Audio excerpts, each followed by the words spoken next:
On est toujours bien content de le recevoir au meilleur de la musique, notre courtier préféré de chez Remax Elite, JF Rivard. Bon après-midi, mon chum. Salut, Maxime.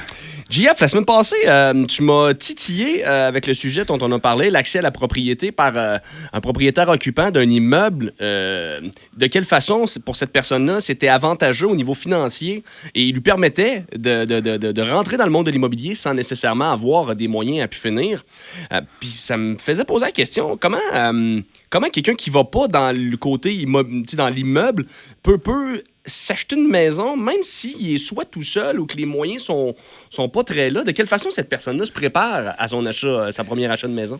Bien, je dirais que d'un, la première étape, c'est toujours de se faire une préqualification bancaire. Donc, exemple, si on est à la caisse, on peut prendre un rendez-vous avec un démarcheur hypothécaire. Donc, une personne qui va regarder avec nos revenus, qu'est-ce qu'on peut se permettre comme propriété. Donc, exemple, toi, Maxime, tu serais seul, tu irais voir ton conseiller bancaire, puis eux vont te dire, bon, avec ton salaire, tu peux te permettre une maison à 150 000. Fait que ça, c'est ta préqualification. Donc, tu sais c'est quoi le montant maximal que tu peux te permettre d'emprunter.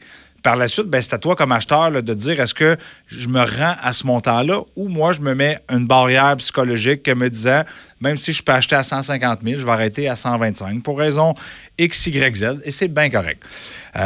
Au niveau de la mise de fonds pour un premier acheteur, c'est 5 % dans le fond. Fait qu'exemple, sur une maison de 125 000, on va parler peut-être un 6 000 6 500 $. Fait que tu sais, c'est quand même pas un si gros montant. Et les gens qui même, des fois, vont avoir soit des REER, on peut faire le RAP, le RAP dans le fond, c'est qu'on peut aller chercher nos REER et s'en servir comme mise de fonds. Fait que ça peut être, tu sais, on a un paquet de solutions selon la situation financière de la personne pour faire en sorte qu'elle puisse acheter une propriété, soit ayant déjà la mise de fonds ou on peut aller la chercher d'une autre façon. Est-ce que l'attrait du jumelé est encore pas mal destiné pour ce type de personnes-là? Je dirais que les jumelés, oui, nous, c'est très, très, très en demande présentement. C'est sûr que la petite maison unifamiliale fait encore aussi le travail. Tu sais, il y a quelque chose... tu sais, si on est une personne seule, automatiquement, ça ne nous prend pas une grande maison. Donc, ça peut être un jumelé, ça peut être un petit bungalow. Le duplex peut être une autre option aussi, mais... Je dirais que dans l'ensemble, c'est de trouver qu'est-ce qu'on a de besoin parce que le jumelé, souvent, c'est plus récent, mais c'est sûr que ceux qui aiment avoir une grande verdure avec quelque chose, un secteur plus mature, nous, à Victoriaville, ça existe un petit peu moins. Fait que des fois, on va, pour ceux qui veulent avoir un secteur peut-être plus boisé, on va aller vers des secteurs un petit peu plus vieux, mais c'est vraiment de trouver avec le client qu'est-ce qu'on va pouvoir acheter puis qui va être en mesure de se permettre en se mettant pas à la gorge. Parce que, tu sais, le but de s'acheter une maison, c'est pas de juste vivre pour payer notre maison. On va être capable d'aller au restaurant puis de mettre du gaz dans notre auto avec le prix du gaz présentement qui est exorbitant. Mais je pense que tout ça, c'est important de vraiment, avec la situation de chaque client. Puis qu'est-ce qui est bon pour toi sera pas bon pour ton voisin non plus. C'est du cas par cas. Mais avoir accès à la propriété, même en 2022, c'est encore relativement facile, nous, dans le centre du Québec, parce que les prix, on va comparer genre à Montréal, c'est encore très abordable quand même. Je comprends. Puis qu'est-ce que tu dirais aux gens qui... parce que souvent, on entend parler des gens qui soit se font construire leur deuxième maison ou qui s'achètent une deuxième maison, de dire, là, on sait vraiment ce qu'on veut. Est-ce que tu estimes qu'un premier acheteur de maison doit aussi prévoir le fait que, écoute, ça se peut que tu ne saches pas ce dont tu as besoin réellement, puis que tu devrais peut-être y aller modestement, puis justement viser peut-être justement un deuxième achat, peut-être dans une dizaine d'années, peut-être? C'est sûr que la première maison, souvent, là, les gens... effectivement, sont peut-être pas fixés à 100% sur qu'est-ce qu'ils aiment et qu'est-ce qu'ils veulent. Fait que, tu sais, c'est sûr que quand on débute dans la vie, exemple, on a 20 ans, on n'a peut-être pas les mêmes moyens financiers que dans 10 ou 15 ans. Là. Fait que c'est sûr que la première maison, je pense qu'il faut le voir comme un plan d'entrée temporaire, qui sera peut-être pas notre maison de rêve à 100%, mais qui va être très bien. Et au lieu de, des fois, payer genre un appartement pendant 10 ans à 800 $ par mois, on est mieux de payer notre propre maison, quitte à la revendre un jour, et se refaire bâtir ou racheter une plus grosse maison. On va avoir une famille avec des enfants. Fait que c'est vraiment...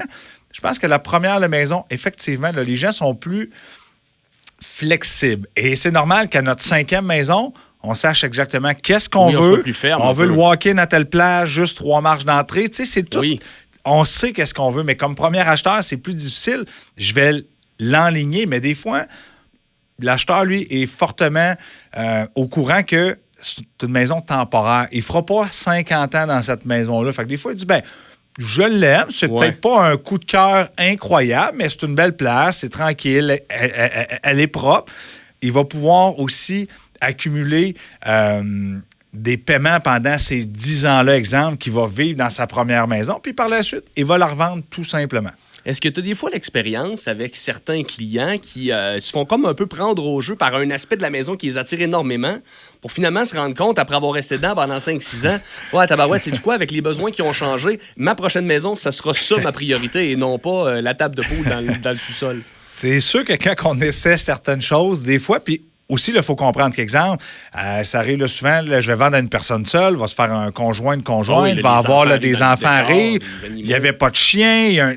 Tout ça vient changer, que la maison convenait peut-être pour une personne ou un couple, mais là, où est-ce qu'on est rendu là, dans notre vie? On est moins rendu là. Mais oui, on sait des fois, puis exemple, un grand terrain. Plein de gens rêvent à un grand terrain, mais il y en a qui des fois se disent, moi, faut que je l'entretienne, là, mon grand terrain. Peut-être que dans ma prochaine maison, je veux un petit terrain parce que je veux faire du camping, je vais aller au chalet, tu sais. Fait que là, c'est pas nécessairement ce qu'on pensait qui nous attirait genre au début, que 10 ans plus tard va être encore notre point central. Puis oui, c'est en l'essayant qu'on va dire, moi, une cuisine faite en L, c'est peut-être moins ça que j'aime, ou je vais avoir un grand îlot. Puis c'est normal, tu sais, que les besoins évoluent. Puis souvent, c'est parce que la famille va grandir en même temps aussi, là. Voyez-vous à quel point jaser d'immobilier avec ce gars-là, on pourrait faire ça toute la journée, toute la soirée. Mais là, maintenant, faut que je joue de la musique, moi, JF. T'es trop loquace. Hey, merci, JF, d'avoir pris le temps. Puis j'invite les gens, évidemment, à te contacter pour tous leurs besoins. Si facilement rejoignable, il y a le 740-0288, qu'il s'agisse de JF ou une personne de son équipe immobilière. Vous allez être bien servi, évidemment, aussi accessible sur les médias sociaux et sur le jfrivard.com. JF, bonne soirée. Merci, mon ami.